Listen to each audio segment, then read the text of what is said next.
पेट से थी। वो अपने घर में अकेली रहती थी।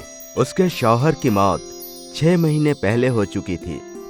सास ससुर भी नहीं थे और माँ बाप ने घर पर रखने से मना कर दिया था। सुलेखा कुएं से पानी भरकर एक घड़ा कमर पर और एक घड़ा सिर पर रखकर अपने घर की ओर जा रही थी। रास्ते में उसे उसकी दोस्त अनुजा मिलती है। सुलेखा, तुम इतना वजन क्यों उठा रही हो? तुम्हारा 5वां महीना शुरू होने वाला है ना? मैं नहीं करूंगी तो कौन करेगा? तुम तो जानती हो मैं अकेली रहती हूँ, इसलिए मुझे सारे काम करने पड़ते हैं। तुम ऐसा क्यों सोचती हो? लाओ, मटकी मुझे दे दो। आज से मैं तुम्हें पानी लाकर दे दिया करूंगी जब तक तुम्हारा बच्चा नहीं हो जाता।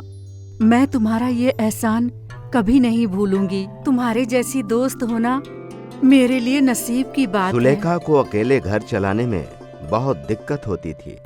उसे ऐसा लगता था कि उसका इस दुनिया में कोई नहीं है। वो बिल्कुल बेसहारा महसूस करती थी।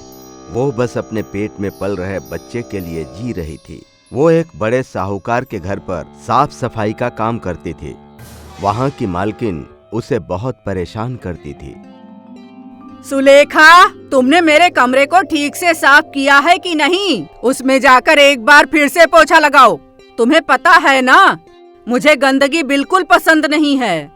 लेकिन मालकिन, मैं तो अभी आपके कमरे की सफाई करके आई हूँ। ज्यादा मुंह मत चलाओ और जाकर काम करो। सुलेखा चुपचाप अपने सारे काम करती थी। उसे अपने काम के हिसाब से मेहनताना कम मिलती थी, मगर वो कुछ कहती नहीं थी क्योंकि उसके पास और कोई रास्ता नहीं था।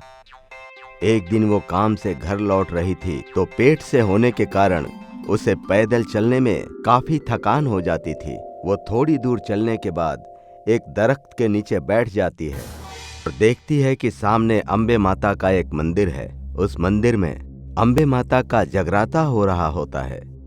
नवरात्रि का समय चल रहा था। मैं भी यहीं इस जगराते में रुक जाती हूँ।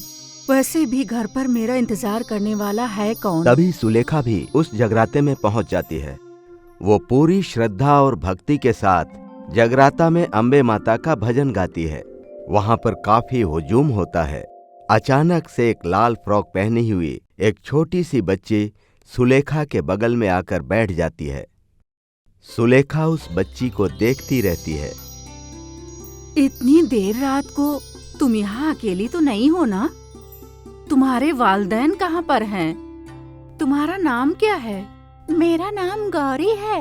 मैंने आपको देखा कि आप बहुत प्यार से भजन कर रही थी, इसलिए मैं आपके करीब आकर बैठ गई। मेरे वालिदैन नहीं है, मैं अकेली हूँ। ये बात सुनकर सुलेखा की आंखों में आंसू आ जाते हैं। वो गौरी को गले लगा लेती है। गौरी उसे ऐसे लगने लगती है जैसे मानो वो उसे सालों से जानती हो। गौरी से सुलेखा को एक अलग सा अपनापन महसूस होता है और वो शायद इसीलिए कि सुलेखा भी अकेली है और गौरी भी। सुलेखा गौरी को अपनी गोद में बिठा लेती है। वो प्यार से उसके सिर पर हाथ फिराने लगती है। कुछ देर बाद जगराता खत्म हो जाता है। गौरी, अब तुम कहाँ जाओगी और तुम्हारा ख्याल कौन रखेगा? तुम कहाँ रहती हो? मैं तो यहीं इस मंदिर में रहती हूँ, यहीं खाती हूँ और यहीं सोती हूँ। अच्छा, तो क्या तुम मेरे साथ मेरे घर चलना चाहोगी? मैं तुम्हें बहुत प्यार से रखूंगी। फिर तुम्हें यहाँ अकेले भी नहीं रहना पड़ेगा। हाँ, मैं आपके साथ जाना चाहती हूँ। आप भी तो अकेली हो, मैं आपका साथ दूंगी। ठीक है, तो जो लोग तुम्हारा यहाँ ख्याल रखते हैं उन्हें तुम ये बात बता गौरी दो। सुलेखा के साथ उसके घर आ जाती है। सुलेखा के जिंदगी में जैसे एक अलग ही रोशनी आ जाती है। उसके जहन में एक अलग ही सुकून और चेहरे पर हमेशा मुस्कान रहती है।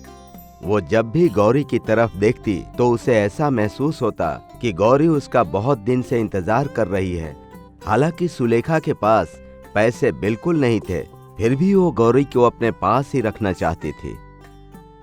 गौरी बेटा, तुम क्या कर रही हो? माँ, खाना बनाने में तुम्हारी मदद करना चाहती हूँ। तुम्हें आराम की जरूरत है, इसलिए तुम आराम करो। गौरी के मुंह से माँ शब्द सुनते ही सुलेखा की आंखों में आंसू आ जाते हैं। बोल दिया माँ। नहीं बेटे, तुमने कुछ गलत नहीं कहा।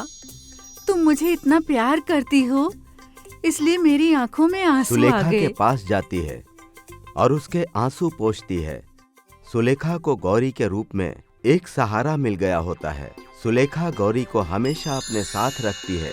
वो उसे अपने हाथों से खिलाती, अपनी गोद में सुलाती और अपने साथ अम्बे माँ के मंदिर भी ले जाती थी। एक दिन सुलेखा की तबीयत कुछ बिगड़ने लगती है। उसे बहुत दर्द होने लगता है और बहुत पसीना आने लगता है। सुलेखा को दर्द के कारण कुछ भी समझ में नहीं आता। तब गौरी डॉक्टर को बुला कर लाती है और अपनी माँ का इलाज करने को कहती है। डॉक्टर बताते हैं कि डिलीवरी के दिन तक सुलेखा को आराम करने की जरूरत है। वो उठ भी नहीं सकती। ये सुनकर सुलेखा बहुत फिक्रमंद हो जाती है। पर मैं अगर उठ नहीं पाऊंगी तो काम कौन करेगा? घर कैसे चल पाएगा? खाना कौन बनाएगा? और मेरी मालकिन तो मुझे बिल्कुल छुट्टी नहीं देती। वो मुझे नौकरी से निकाल देगी। तुम चिंता मत करो माँ, मैं सब संभाल लूंगी। गौरी, तुम अभी बहुत छोटी हो, तुम यहाँ सब कैसे संभाल पाओगी? हे अम्बे माँ, मेरी और मेरी बेटी की मदद करो। गौरी, तुम चिंता मत करो, मैं जल्दी ही ठीक हो जाऊंगी। इतना कहकर सुलेखा थकान से अपनी आंखें बंद कर लेती है और सो जाती है। ख्वाब में वो देखती है कि गौरी सामने खड़ी है और उसके पीछे से जैसे रोशनी निकल रही है। वो देखने में बिल्कुल इलाही लग रही है। सुलेखा उसे प्यार से बुलाती है। सुलेखा के बुलाते ही गौरी सुलेखा की तरफ आने लगती है और आकर सुलेखा के गले लग जाती है। गले लगकर गौरी दुर्गा माँ का रूप ले लेती है और कहती है, सुलेखा, तुम मन की बहुत सच्ची औरत हो। तुमने सच्चे दिल से मेरी भक्ति और भजन किया है। मेरे भक्तों को किसी भी तरह की तकलीफ नहीं होती।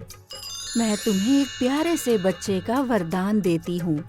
उस बच्चे के तुम्हारे जीवन में आते ही तुम्हारा जीवन संवर जाएगा। फिर तुम्हें किसी भी तरह के कष्ट का सामना नहीं करना पड़ेगा। तभी इतने में सुलेखा का ख्वाब टूट जाता है। वो घबराकर इधर उधर गौरी को तलाशने लगती है। उसे गौरी कहीं नहीं दिखती, लेकिन अपने बिस्तर पर उसे एक फूल रखा हुआ मिलता है। सुलेखा समझ जाती है कि ये ख्वाब नहीं, उसके लिए एक पैगाम था। इसके कुछ दिनों बाद सुलेखा को एक नन्ही सी बेटी होती है। सुलेखा उस बेटी का नाम भी गौरी रखती है। बेटी के पैदा होने के बाद सुलेखा का नसीब बदल जाता है। वो धीरे धीरे तरक्की करने लगती है और अपनी बेटी की परवरिश बहुत अच्छे से करती है। वो कहा जाता है ना कि जिसके मन में सच्ची भक्ति और श्रद्धा होती है, उसकी मदद खुद भगवान ही किसी न किसी रूप में कर ही देते हैं।